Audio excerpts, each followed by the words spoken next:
अल्हम्दुलिल्लाह वस्सलातु अला इब्राहिम मुस्तफा अम्मा बाद अऊज़ु बिल्लाहि मिनश शैतानिर रजीम बिस्मिल्लाहिर रहमानिर रहीम या अय्युहल्लज़ीना आमनुत्तक़ुल्लाह हक़्क़ तुक़ातिह व ला तमूतुन्ना इल्ला व अंतुम मुस्लिमून सल्लल्लाहु अलैहि वसल्लम।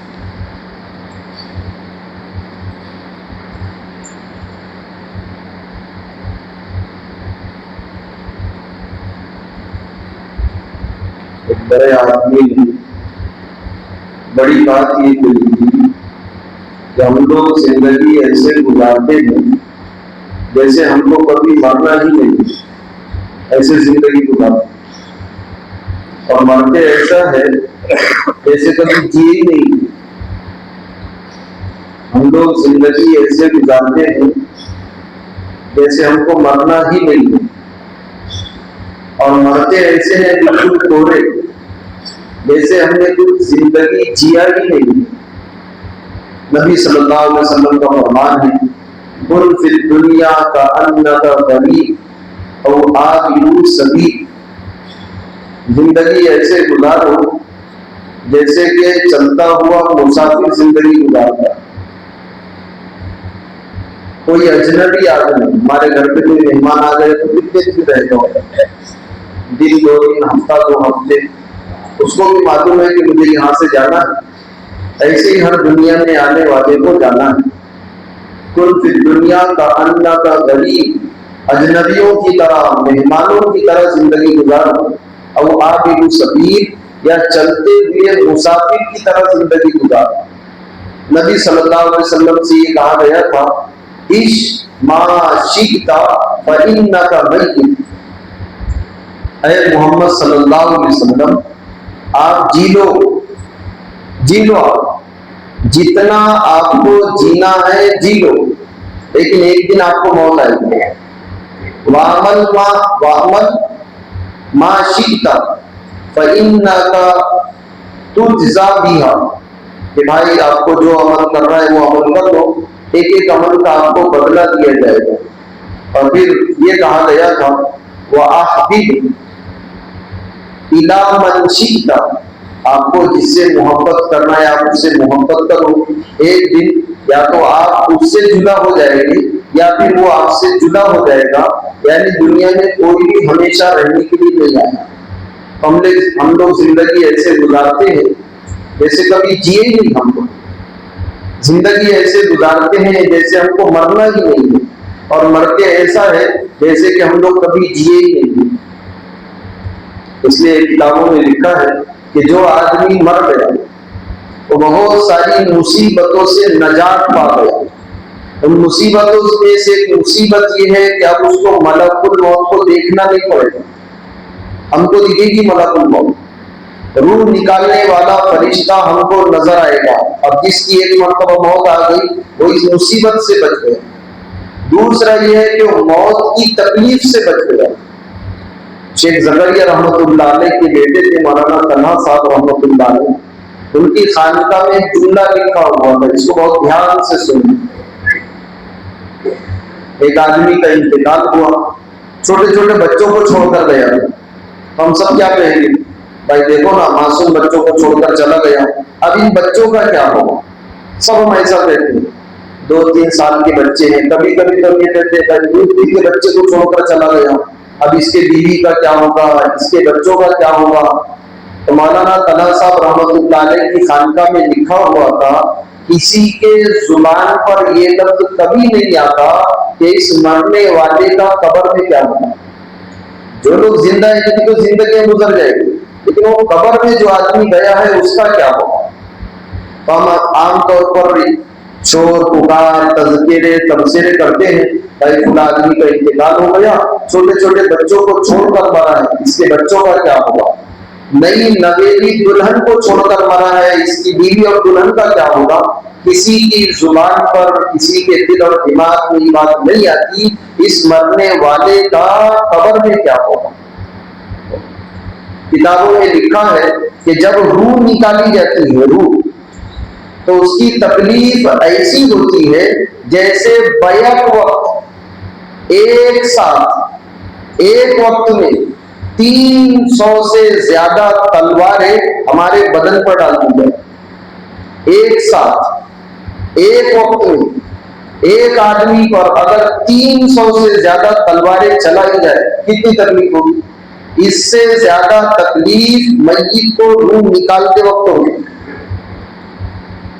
ईसा नबीन अलैहिस्सलाम ने जब एक मय्यत के कब्र पर मारा, हाथ मारा और उससे कहा था अल्लाह के हुक्म से खड़ा हो जाए, वो मुर्दा कब्र से खड़ा हुआ। खड़ा होने के बाद में बदन के बाल तक सफेद हो गए, सर के बाल सफेद, दाढ़ी के बाल सफेद। तो ईसा नबीन अलैहिस्सलाम ने उससे पूछा, भाई ये सफेदी कैसे? तुम तो जवानी की हालत में मरे थे, कि तुम्हारे सर और दाढ़ी के बाल सफेद कैसे हो गए? वो कहने लगे कि मुझे जब मेरी रूह कब्ज की जा रही थी तो रूह के निकाले जाने के वक्त मुझे जो तकलीफ हुई थी, उस तकलीफ की वजह से सर और दाढ़ी के बाल सफेद हो गए और आज तक उसका असर बाकी है। ईसा नबी अलैहिस्सलाम ने उससे कहा ठीक है कब्र में चला जाए। वो कहने लगा नहीं, अब मैं दोबारा कब्र में नहीं जाता। उन्होंने कहा भाई चला जा, मैंने तुझको पूछने के लिए ऐसा किया था। वो कहने लगा कब्र में जाऊंगा लेकिन एक शर्त है। भाई क्या शर्त है? कि रूह निकालने की तकलीफ जो मुझे अब तक महसूस हो रही थी वो तकलीफ खत्म हो जाना चाहिए। हजारों साल गुजर गए, हजारों साल, लेकिन बदन से रूह निकलने के वक्त में जो तकलीफ थी वो आज तक महसूस हो रही थी। ये सारी तकलीफें हम सबको पेश आएंगी, बोलने वाले को भी, सुनने वाले को, दीनदार लोगों को भी, बेदीन लोगों को भी। इसलिए जो आदमी दुनिया से चला गया उससे ज्यादा हम सबको अपनी फिक्र करना चाहिए। वो बहुत सारी चीजों से नजात पा गया। और जिस बच्चे का कल इंतकाल हुआ तो ये समझो कि किताबों में लिखा है, ये बात लिखी है हजरत उमर रज़ी अल्लाह तआला के मुताबिक। एक आदमी का इंतकाल हुआ, एक आदमी ने कहा हजरत बहुत अच्छा आदमी, दूसरे ने कहा हजरत वो बहुत अच्छा आदमी। तो हजरत उमर रज़ी अल्लाह तआला कहने लगे कि इस मरने वाले के लिए जन्नत वाजिब हो गई, जिसके मरने के बाद लोग उसके अच्छाई के तज़किरे करे, ये उसके जन्नती होने की अलामत। जिस बच्चे का इंतकाल हुआ आप देखो ना, सबके जुबान पर आपको एक ही बात मिली, बहुत अच्छा, बहुत अच्छा। तो मरने के बाद किसी के अच्छाई के तज़किरे होना ये उसके जन्नती, नेक बख्त और खुशकिस्मत होने की अलामत है। तो कुछ जरूरी बातें हैं उसको ध्यान से सुनना चाहिए। अल्लाह कुरान में फरमाते हैं ईमान वालों अल्लाह से डरो और तुमको मौत इस हाल में आए कि इस्लाम तुम्हारे पास बाकी हो। वला तमूतुन्ना इल्ला व अंतुम मुस्लिमून, ईमान और इस्लाम के साथ तुम्हारी मौत आनी चाहिए। ऐसा ना हो कि मौत के वक्त इस्लाम ना हो, मौत के वक्त ईमान ना हो, जिंदगी ईमान और इस्लाम के साथ गुजारी और मौत के वक्त ईमान और इस्लाम छीन लिया जाए। इससे बहुत ज्यादा डरने की जरूरत है। अब्दुल हमीद इब्ने महमूद, ये एक बुजुर्ग आदमी है, ताबीई है। अब्दुल हमीद इब्ने महमूद रहमतुल्लाह अलैह, ये इब्ने अब्बास रज़ी अल्लाह तआला अन्हुमा के पास बैठे हुए थे। अब्दुल हमीद इब्ने महमूद ये ताबीई है, बहुत बड़े बुजुर्ग थे। इब्ने अब्बास रज़ी अल्लाह तआला अन्हुमा जो नबी सल्लल्लाहु अलैहि वसल्लम के चचा जात भाई है, उनके पास बैठे हुए थे। अभी ये बैठे हुए थे, एक आदमी आया इनके पास और आकर कहने लगा कि हज़रत हम लोग हज में आए हुए, हमारा काफिला है, हमारी जमात है, हमारे यहाँ आने का मकसद हज है। हमने से एक साथी का इंतकाल हो गया, उसके लिए जब कब्र खोदी गई तो कब्र में बहुत बड़ा काला नाग। साथियों ने कहा भाई एक काम करो, दूसरी कब्र खोदो। दूसरी कब्र खोदी गई तो जैसी दूसरी कब्र खोदी जा रही थी उसमें भी बहुत बड़ा काला नाग। साथी ने कहा इसको बंद करो, तीसरी कब्र। तीसरी कब्र खोदी गई, उसमें भी काला नाग निकला। तो इब्ने अब्बास रज़ी अल्लाह तआला अन्हुमा ने लोगों से कहा तो जो पहली कब्र खोदे ना उसमें उसको दफन कर दो, बाकी की दो कब्रों को बंद कर दो। और फिर कसम खाकर कहा अगर पूरी दुनिया की जमीन भी इस आदमी की कब्र के लिए तुम खोद लोगे, ये काला नाग तुमको वहां मिलेगा। मामला खत्म हो गया।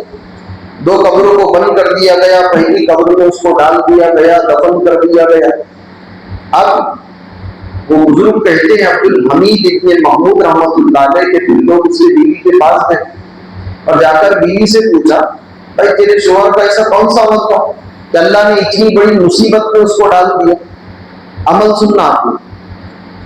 बीवी कहने लगी कि मेरा शोहर सौदागर ताजिर आदमी था, तिजारत किया करता था। जब एक चीज बेच देता था तो दूसरी चीजें जो इसके पास बाकी रह जाती थी उसमें मिलावट कर देता था। वो मिलावट की वजह से अल्लाह ताला ने काला नाग उस पर मुसल्लत कर दिया। हम दुनिया के झमेलों से, दुनिया की मुसीबतों से अपने आप को बचा सकते हैं, लेकिन कब्र के अजाब से नहीं बचा सकते। अब्दुल्ला इब्ने मसूद रजी अल्लाह ताला, इसको ध्यान से सुनना, खुसूसन जो लोग पेशाब करने में एहतियात नहीं करते, तहारत लेने में, पेशाब करने के बाद पाकी हासिल करने में एहतियात नहीं करते, वो इसको जरा ध्यान से सुने। और जो लोग एक पैंट पर जो इस्तिंजा खाने में पेशाब करते हैं ना, पता नहीं क्या होगा, हमको नहीं मालूम, लेकिन उस पर आम तौर पर पूरे तौर पर आदमी मुतमईन नहीं हो सकता कि भाई मैं मुकम्मल तहारत ले चुका हूं। इससे जो लोग पैंट इस्तेमाल करते हैं उनके लिए सबसे अच्छी सूरत यह है, बजाय तहारत खाने में पेशाब को जाने के आप बैतुल खला में जाओ, वहां जाकर आप पेशाब करो, ताकि पेशाब के जो कतरे पेशाब के नाली में है वो भी बाहर आ जाए। ऐसा ना हो कि हम ऊपर से पानी डाल दे और जरूरतों से फारिग होने के बाद, वुजू करने के बाद में जब रुकू में जाए पेट दबे, सजदे में जाए पेट दबे और पेशाब के कतरे बाहर आ जाए। नबी सल्लल्लाहु अलैहि वसल्लम का फरमान है, आप जब गुजरे कब्रिस्तान से, हदीस में है, मैं जब दो कब्रों के पास से गुजरा तो मुझे बताया गया, इन्नहुमा लयुअज़्ज़बान, कि इन दोनों कब्र वालों को अजाब हो रहा है। वमा युअज़्ज़बान फी कबीर, और ऐसा नहीं कि इन्होंने बहुत बड़े बड़े गुनाह किए थे, बहुत बड़े बड़े गुनाहों की वजह से इन कब्र वालों को अजाब नहीं हो रहा। दो चीजें बयान की।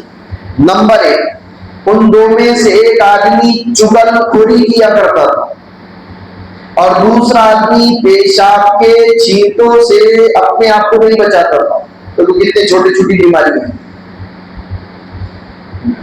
अहादुहुमा अन्नमीमा, एक आदमी चुगलखोरी किया करता था और दूसरा आदमी पेशाब के छींटों से अपने आप को नहीं बचाता था। कब्र में अजाब हो रहा है। तो इब्ने मसूद रजी अल्लाह ताला फरमाते हैं, नबी सल्लल्लाहु अलैहि वसल्लम ने फरमाया कि एक आदमी को जब कब्र में रखा गया तो अल्लाह ताला की तरफ से हुक्म हुआ कि इसको 100 कोड़े मारे जाए। तो 100 कोड़े मारने की जब उसने खबर सुनी तो कब्र ही के अंदर इल्तिजा, दुआ, आजिजी, सवालात करने लगा। तो 100 कोड़े 9, 10 धीरे धीरे कम होते रहे। आखिर में अल्लाह ताला ने फरिश्तों से ये कहा, भाई इसको एक कोड़ा मारो। 100 कोड़े तय हुए थे। और ये हदीस है, ये किसी बुजुर्ग का महफूज नहीं है। इब्ने मसूद रज़ी अल्लाह ताला अन्हु जो आलिम सहाबा है उनमें इनका शुमार है। मदीने मुनव्वरा में जो बड़े बड़े उलमा थे सहाबा में, उनमें इनका शुमार है। इब्ने मसूद रज़ी अल्लाह ताला, हनफी मसलक की आप इनको जड़ समझ लो, सहाबा में बहुत बड़ा दर्जा और बहुत बड़ा मकाम है इब्ने मसूद रज़ी अल्लाह ताला का। तो कहते हैं कि नबी सल्लल्लाहु अलैहि वसल्लम ने फरमाया, अल्लाह ताला ने फरिश्तों को हुक्म दिया कि इस आदमी को कब्र में 100 कोड़े लगाए गए। जब उसने दुआ की तो 100 पर से सिर्फ एक कोड़ा बाकी रह गया। तय हुआ कि ठीक है, इसको एक कोड़ा लगाओ।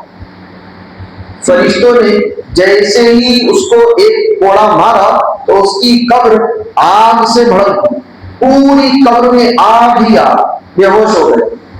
एक मुद्दत के बाद, ऐसा नहीं कि फौरन, एक मुद्दत के बाद उसको इफाका हुआ, अपनी जुबान में कहे कि एक मुद्दत के बाद उसको होश आया।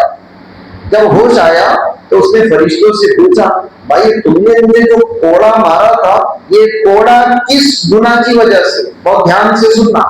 वो लोग जो इस्तिंजा कर लेते और तहारत नहीं लेते, इस्तिंजा के बाद पेशाब पाखाने के बाद पानी नहीं, पेशाब पाखाने के बाद ढेला नहीं, बस पेशाब किए और बगैर पाकी के वापस आ गए। इसको जरा ध्यान से सुनना।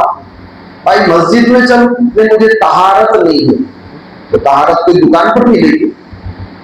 हदीस में कहा तहूर शत्रु ईमान, ये तो आधा ईमान है। नमाज को आधा ईमान नहीं कहा, हज को आधा ईमान नहीं कहा, लेकिन पाकी को, साफ सुथराई को, नजाफत को, तहारत को आधा ईमान। तो इब्ने मसूद रज़ी अल्लाह तआला अन्हु कहते हैं कि उस आदमी ने फरिश्तों से पूछा, भाई मुझे ये कोड़ा क्यों मारा गया? इसको ध्यान से सुनना, मुझे ये कोड़ा क्यों मारा गया?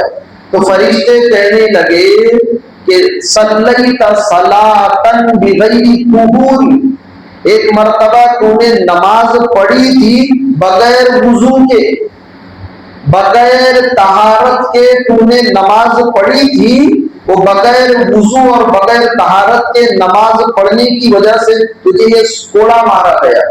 और अगला टुकड़ा ये है, वो मरर कभी मजलूमी, और एक मर्तबा तो रास्ते से गुजर रहा था, एक मजलूम आदमी, एक मोहताज आदमी, वो अपनी मदद के लिए तुझे पुकार रहा था, लेकिन तूने उसकी मदद नहीं की, उसकी वजह से तुझे एक कोड़ा लगाया गया। तो इब्ने मसूद रज़ी अल्लाह तआला अन्हु कहते हैं, दो गुनाहों की वजह से कब्र में एक कोड़ा, 100 तय हुए थे, एक कोड़ा लगाया गया था। और जैसे ही फरिश्तों ने कोड़ा मारा है, पूरी कब्र में आग ही आग, जैसी आग लगी बेहोश हो गए। एक मुद्दत के बाद, घंटे 2 घंटे नहीं, दिन 2 नहीं, दिन 2 दिन नहीं, एक मुद्दत के बाद जब उसको इफाका हुआ तो उसने फरिश्तों से पूछा, लिमा जलत तुमूनी, भाई मुझे कोड़ा क्यों मारा तुमने? तो फरिश्ते कहने लगे, एक मर्तबा तुमने बगैर वुजू के नमाज पढ़ी थी। ऐसा ना हो कि हम तहारत करके आए, आने के बाद में पेशाब का कतरा गिरे और हम अपनी नमाज को पूरा करने में लगे। बगैर वुजू के, आपने मुंतखब में हदीस पढ़ी सुनी होगी कि नमाज जन्नत की कुंजी है और वुजू नमाज की कुंजी है।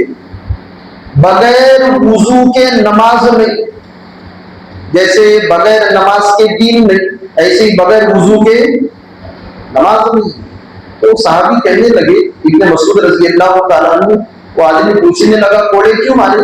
तो फरिश्ते कहने लगे, एक मर्तबा बस, मर्रतन, एक मर्तबा सल्लैता सलातन बिगैरि कुबूर, एक मर्तबा तूने बगैर वुजू के, बगैर तहारत के नमाज पढ़ ली थी। और तू जब गुजर रहा था एक मजलूम और मोहताज आदमी के पास से, और वो अपनी मदद के लिए तुझे पुकार रहा था, तूने उसकी मदद नहीं की, उसकी तरफ ध्यान नहीं दिया, उसकी वजह से तुझे ये अज़ाब होगा। हमारे बुजुर्ग गुजरे हैं, अबू इसहाक रहमतुल्लाह अलैह, तो कहते हैं एक मर्तबा लोगों ने मुझे कहा कि चलो भाई खुदा साहब का इंतकाल हो गया, उनको गुस्ल दे दो। मुझे लोगों ने बुलाया, दावत दी, खुदा साहब का इंतकाल हो गया, चलो चलकर उनको गुस्ल दे दो। अब जब मैं गुस्ल देने के लिए वहां पहुंचा और मैंने उसके सर से कपड़ा हटाया गुस्ल देने के लिए, तो उसके कपड़े के अंदर मुझे बहुत बड़ा अजदहा और बहुत बड़ा सांप नजर आया। ये अबू इसहाक रहमतुल्लाह अलैह हमारे जमाने के आदमी है, हमारे जो बड़े बड़े औलिया और बड़े बड़े बुजुर्गान गुजरे हैं ना, उनमें इनका शुमार है। तो कहते हैं मुझे मय्यत को गुस्ल देने के लिए जब बुलाया गया और मैं मय्यत के घर जब पहुंचा और गुस्ल देने के लिए उसके चेहरे से मैंने कपड़े को हटाया, तो बहुत बड़ा अजदहा और बहुत बड़ा सांप उसके कपड़े के अंदर मुझे नजर आया। ये जो लोग 20 रकात से 8 रकात पढ़ाते हैं, लोग इसको ध्यान से सुनना, इसलिए हमारे बच्चों पर हमारी निगरानी होना चाहिए। ये मामले में बच्चों की तरफदारी नहीं करना, बच्चों की तरफदारी करना जीते जी जहन्नम की आग में धकेलना है। ये मर्ज बहुत तेजी से फैलता है और अगर इसको बयान किया जाए तो आप कहेंगे भाई हम तो निशाना बना रहे। ऐसा निशाने का कोई मसला नहीं है, मकसूद ये है कि हम इस अजाब से बच जाए, वरना कोई जाती दुश्मनी थोड़ी है।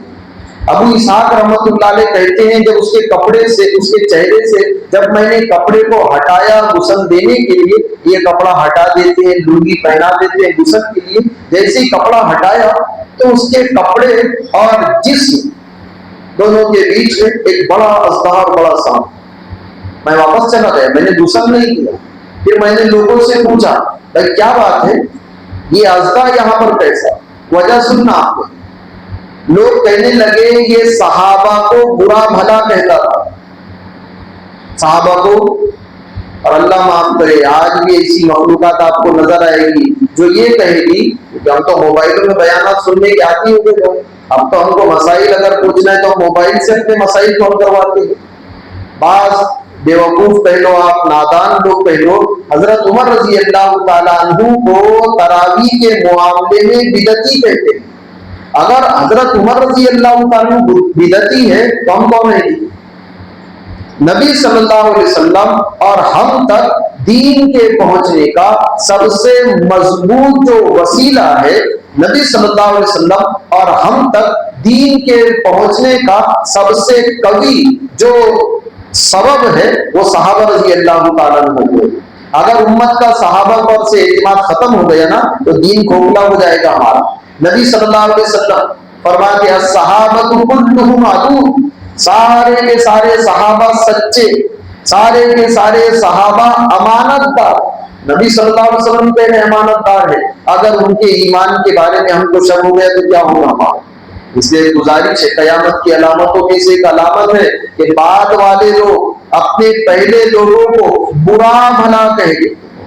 बाद वाले लाना आखिरु हादिहिल उम्मत अव्वलहा, बाद वाले लोग यानी जो कयामत से पहले आएंगे वो अपने पहले लोगों को यानी बुजुर्गान दीन को, सहाबा रजी अल्लाह तआला अन्हु अजमईन को, औलिया इज़ाम को, अपने अकाबिरीन को, अपने बड़ों को बुरा भला कहेंगे।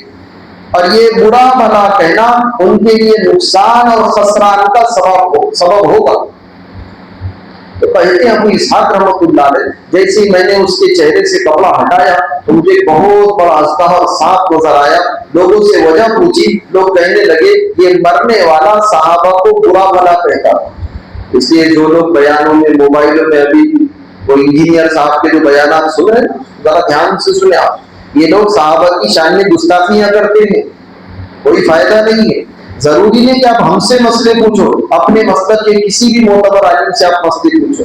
जरूरी नहीं आप हमारी जात से जो, आपको जिससे जुड़ना है उससे जो, लेकिन मोतबर आलिम होना चाहिए। जिस आदमी के नजरियात, जिस आदमी के अकाइद, जिस आदमी का ईमान नजरियात हमको नहीं मालूम, हम उसके हवाले अपने आप को कर रहे हैं। उसके हवाले करना गोया उसका मुक्तदी बन जाना है। इससे गुज़श्ता भी ये बात कही गई थी कि हम बयानात के सुनने में अपने आप को आजाद ना समझे। मोबाइल पर हर आदमी का बयान नहीं सुना जाएगा। अब बहुत सारे मोतबर लोग हैं, आप जरूरी तो नहीं है सुनना, लेकिन अगर सुनते हैं बहुत सारे मोतबर उलमाए हमारे, आप उनके बयानात सुने। लेकिन बयान सुनने से पहले हमको ये मालूम होना चाहिए कि जिस आदमी का हम बयान सुन रहे हैं इसके अकाइद क्या है, इसका ईमान क्या है, इसका मसला, इसका मजहब, इसका दीन क्या है। ऐसा तो नहीं कि किसी अपने आप को किसी के लिए हवाले करते हैं। हमारे एक बड़े बुजुर्ग गुजरे हैं, अवाम इब्ने हिशाम रहमतुल्लाह, अवाम इब्ने हौशब रहमतुल्लाह, ये कहते हैं कि मैं एक मर्तबा किसी देहात में गया, किसी साथी से मुलाकात की, तो जिस जगह पर मेरा कयाम था उनके घर से कब्रिस्तान बहुत करीब था, बहुत करीब। असर की नमाज पढ़कर मैं आकर फिर इनके घर पे बैठा तो कब्रिस्तान, एक कब्र फटी, कब्र से एक आदमी निकला जिसका चेहरा गधे के चेहरे की तरह था और बाकी पूरा जिस्म इंसान की तरह था। वो कब्र से निकलकर हमारे पास आया। ये बुजुर्ग है अवाम इब्ने हौशब रहमतुल्लाह, ये खुद अपना आंखों देखा वाक्य बयान कर दे कि कब्रिस्तान में एक कब्र फटी, कब्र से एक आदमी निकला असर की नमाज के बाद, और निकलने के बाद में वो हमारे पास आया, हमारे करीब आया और 3 मरतबा उसने गधे की आवाज में चिल्लाया, दोबारा कब्र में दाखिल हो गया, कब्र बंद हो गई। हम गए उसके घर में, जाने के बाद में उसकी अम्मी से वजह पूछी तो उसकी माँ कहने लगी कि ये शराब का आदी था, जब ये शराब पीकर घर पे आता तो अक्सर असर बाद आता था, और मैं उससे कहती थी कि बेटा ये शराब अच्छी लत नहीं है, बहुत बुरी आदत है, इस आदत से अपने आप को बचा ले। अब वो तो नशे की हालत में था, तो कई मरतबा नशे की हालत में मेरा बेटा मुझसे ये कहता था कि माँ तू गधे की तरह चिल्लाया मत कर। दिन 2 दिन, हफ्ते 2 हफ्ते गुजरे थे कि असर की नमाज के बाद उसका एक दिन इंतकाल हो गया। अब इंतकाल जब से हुआ तब से आज तक रोजाना हर दिन असर की नमाज के बाद कब्रिस्तान में उसकी कब्र फटती है। वो कब्र से उठकर हमारे गांव, हमारे मोहल्ले में आता है, 3 मरतबा गधे की तरह चीखता और चिल्लाता है, दोबारा कब्रिस्तान में जाकर कब्र के अंदर जाता है, फिर उसकी कब्र बंद कर दी जाती है। आपको याद होगा ईदगाह पर भी ये बात बताई गई थी कि आदमी अगर माँ बाप को नाराज करे तो मरने के बाद में जो सजाएं हैं वो तो अलग है, लेकिन ये आदमी उस वक्त तक नहीं मरेगा जब तक के माँ बाप को नाराज करने की सजा दुनिया में न भुगते। इसके अलावा न जाने कितने आप कभी सुनते रहेंगे ना, तो ऐसा नहीं कि हमारा एक जुमा, ऐसे कई जुमे निकल जाएंगे। एक बुजुर्ग कहते हैं कि हम एक मरतबा सफर में जा रहे थे, एक कब्र खोदी गई, और ये बात हमारे बहुत बड़े बुजुर्ग गुजरे हैं, उन्होंने अपनी किताब में लिखा है, उनका इंतकाल हो गया, उन्होंने लिखा है, और बाद में ये माहनामा जिसको कहते हैं, हर महीने में जो रिसाले आते हैं उसमें भी ये शायद हुआ था। उन्होंने लिखा है कि एक आदमी का इंतकाल हुआ, उसके लिए कब्र खोदी गई, जैसे इसको कब्र में रखा गया पूरी कब्र मिल गई है, ऐसे मिल गई थी जैसे कब्र थी नहीं वहां पर। तो वही करीब में जनाजे में तालीम साहब थे, लोगों ने उनसे मसला पूछा क्या करना, उन्होंने कहा भाई दूसरी कब्र में, दूसरी कब्र खोदी गई। अभी इसको यहां से निकालकर, क्योंकि ये तो मिल गई थी ना, इस कब्र को दोबारा खोदा गया, उसमें से निकाला गया, अभी इसमें डाला ही गया था, मय्यत को अभी रखा गया, कब्र फिर मिल गई दूसरी कब्र। उन्होंने आलिम साहब से पूछा भाई क्या करना, उन्होंने कहा तीसरी कब्र खोदो। अब जब तीसरी कब्र खोदी गई, एक नहीं जितने लोग जनाजे में थे ना, सब इस वाकये के आईनी शाहिद है, सबने अपनी आंखों से देखा है। जब तीसरी कब्र खोदी जा रही थी तो कब्र से सांप और बिच्छू और ऐसे कीड़े मकोड़े जो उन लोगों ने नहीं देखा था, कब्र से इतनी तेजी से निकल रहे थे जैसे हम बोर करते हैं तो पानी निकलता है, कुआं खोदते हैं तो पानी निकलता है, जैसे चश्मे और झीलों से तेजी से पानी निकलता है, ऐसे उसकी कब्र से बहुत तेजी से बड़े फुर्तीलेपन के साथ सांप, बिच्छू और अजीबो गरीब किस्म के कीड़े और जानवर निकल रहे थे। फिर कहा कि भाई एक काम करो, अब इसको जहां दफन करता है दफन कर दो, हो सकता है कि इसके मुकद्दर ही में ये अजाब होगा।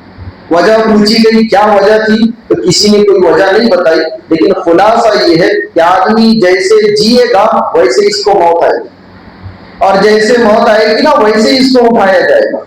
एक रिवायत में नबी सल्लल्लाहु अलैहि वसल्लम का फरमान है कि जो लोग यतीमों का माल खा लेते हैं, जब नबी सल्लल्लाहु अलैहि वसल्लम मेराज में गए तो आपने देखा कि बाज लोगों के जो होठ है, होठ इतने बड़े हैं जितना बड़ा ऊंट होता है, ऊंट की लंबाई और चौड़ाई के बकदर उनके दोनों होठ, और वो आग के अंगारे अपने मुंह में डाल रहे थे और पाखाने के रास्ते से आग के अंगारे निकल रहे थे।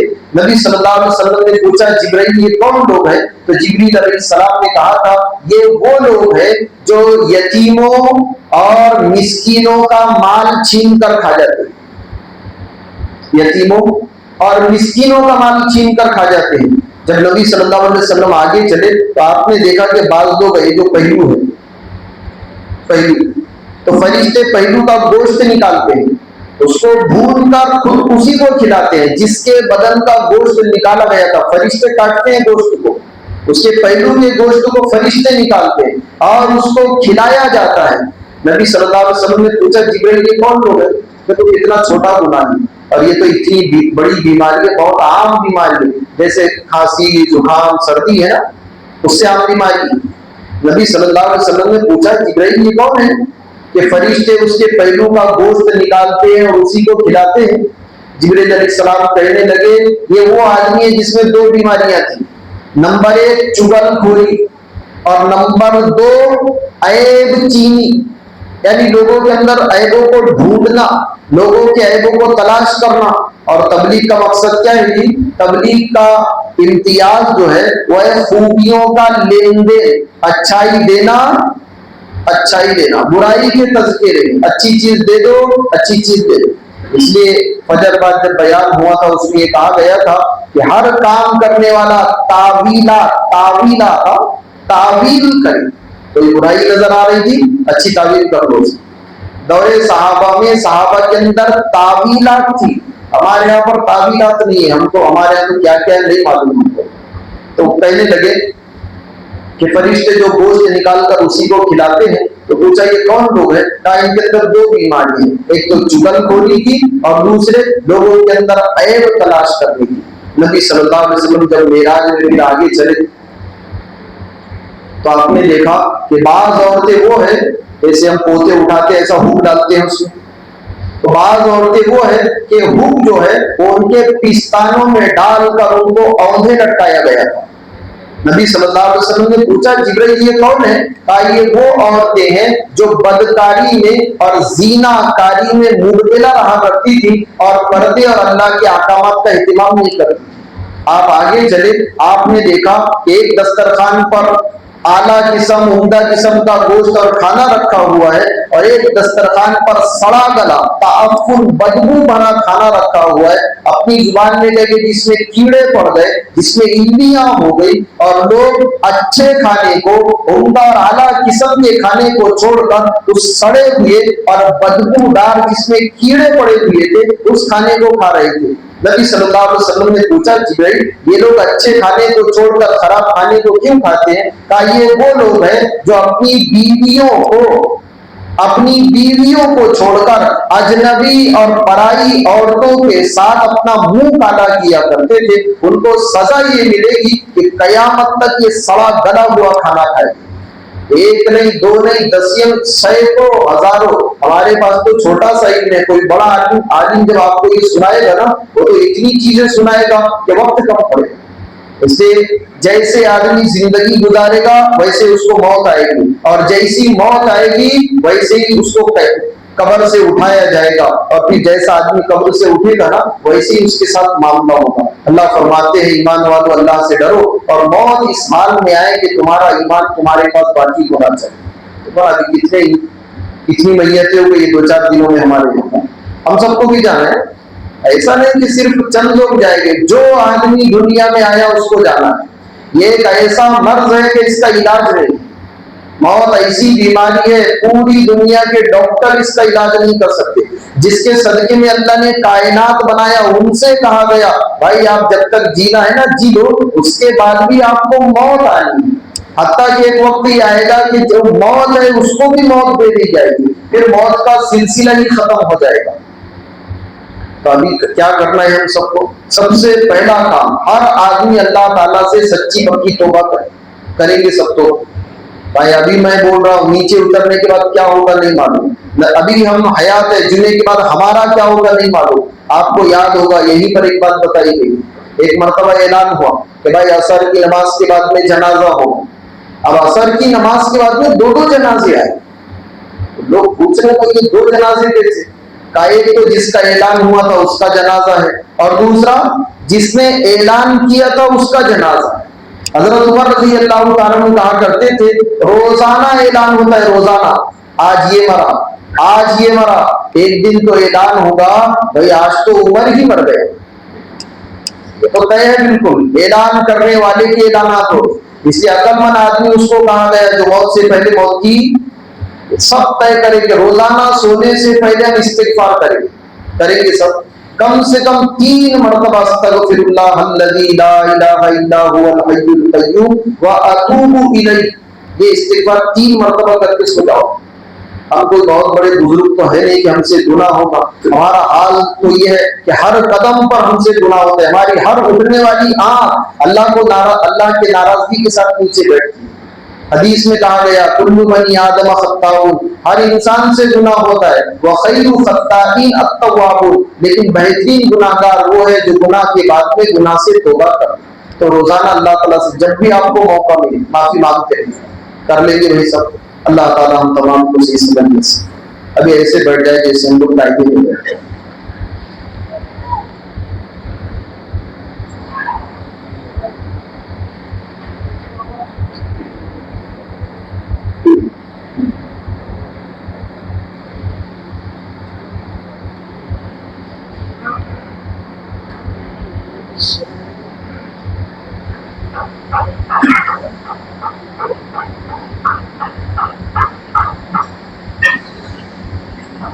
गुज़श्ता में एक बात कही गई थी कि जो आदमी जुमा में या शबे जुमा में मरे, जुमा में या शबे जुमा में, शबे जुमा का क्या मतलब, जुमे रात के दिन जब सूरज गुरूब हो गया, जुमे रात के दिन जब सूरज गुरूब हो गया, यानी जुमेरात के दिन जब मगरिब की अजान का वक्त शुरू हो गया, तो जुमेरात के दिन मगरिब की अजान का वक्त शुरू होने से लेकर तहज्जुद का वक्त खत्म होने तक इसको शबे जुमा कहेंगे। जुमेरात के दिन मगरिब की अजान का वक्त शुरू होने से लेकर तहज्जुद का वक्त खत्म होने तक इसको शबे जुमा कहेंगे।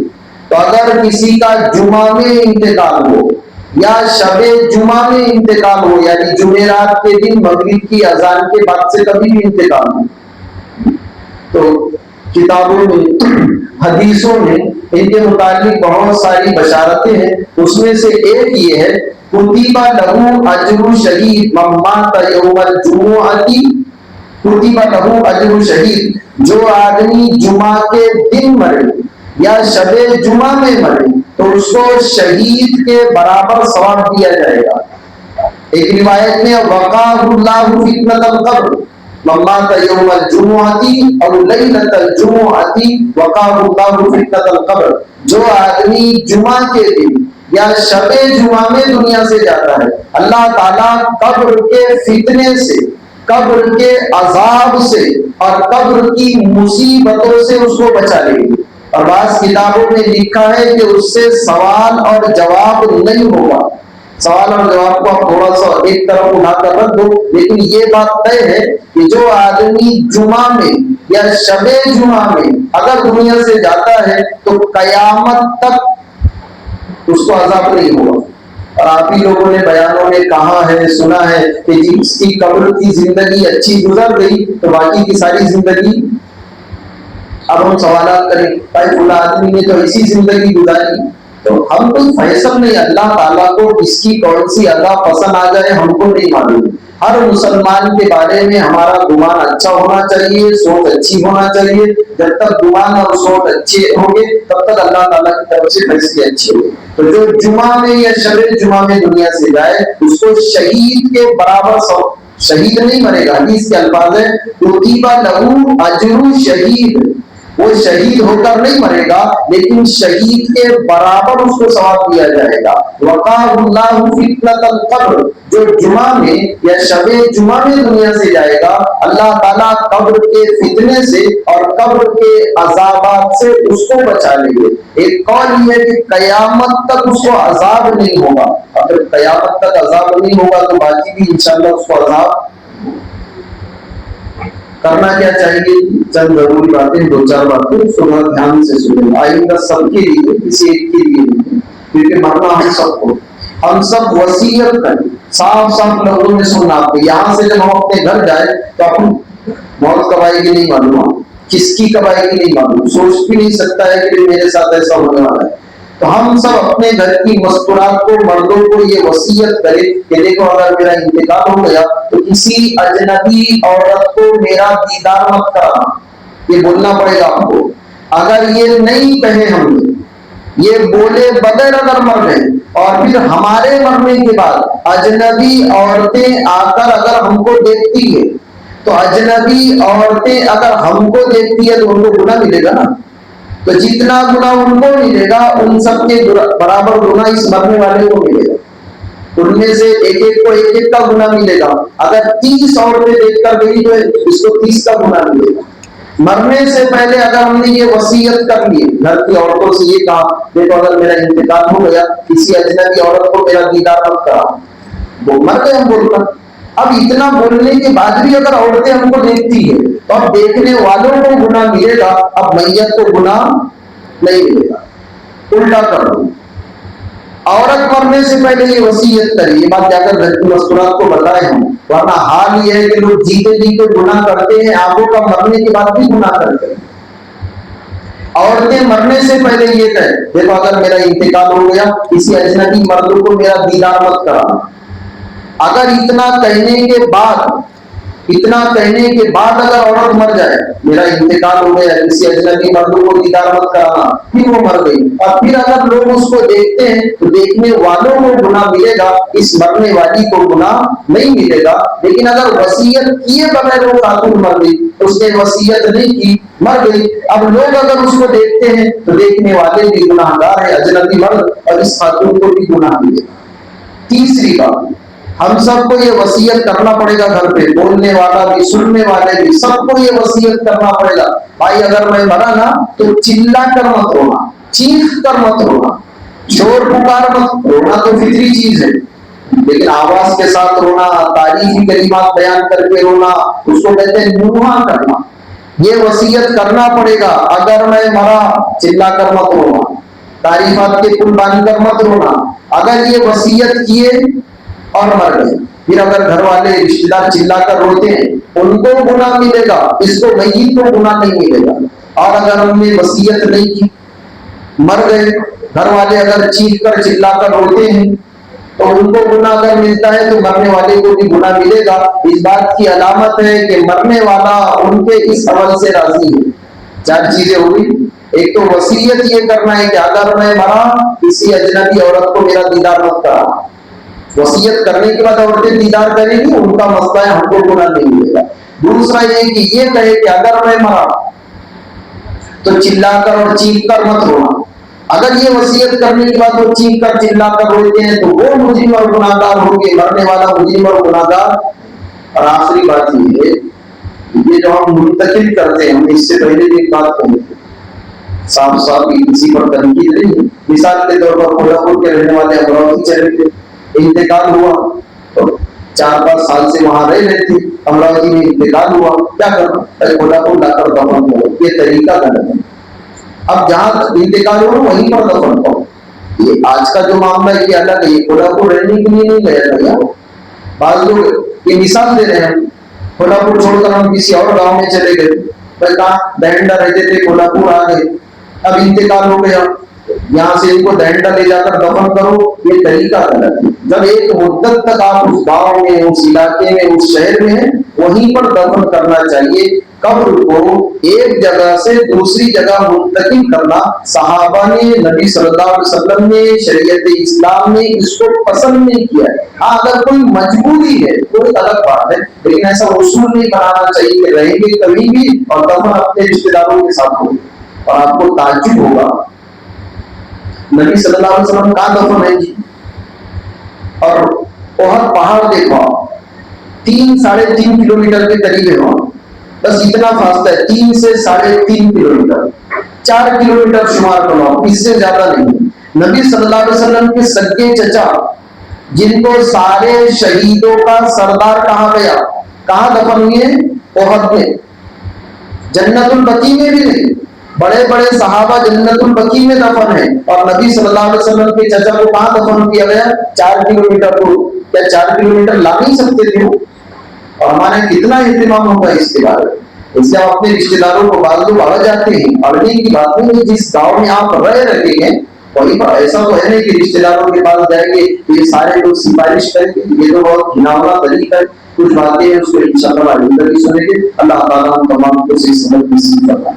हमने गुज़श्ता की बात कही थी, सारे के सारे साथी जब भी आपको मौका मिले, अभी जब मैयत को लेकर चले कब्रिस्तान में, तो वहां से कब्रिस्तान पहुंचने तक आपको जो कुछ याद है, जो कुछ भी आपको सुनते याद है, वो पढ़ते रहो। फिर जब कब्रिस्तान के करीब पहुंचे तो ये कहो, अल्लाह हमने जो कुछ पढ़ा है इसका सवाब इसको दे।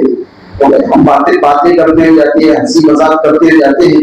उलमा ने लिखा है मय्यत को जब लेकर चले, जनाजे को जब लेकर चले तो हम जोर से जिक्र तक नहीं कर सकते। जब जोर से जिक्र नहीं कर सकते तो बातचीत कैसे करेंगे? तो एक गुजारिश है, जब हम जनाजे को लेकर कब्रिस्तान में जाए ना, जो जो सूरतें आपको याद है वो सूरतें पढ़ते रहो। फिर जब कब्रिस्तान के करीब पहुंच गए तो ये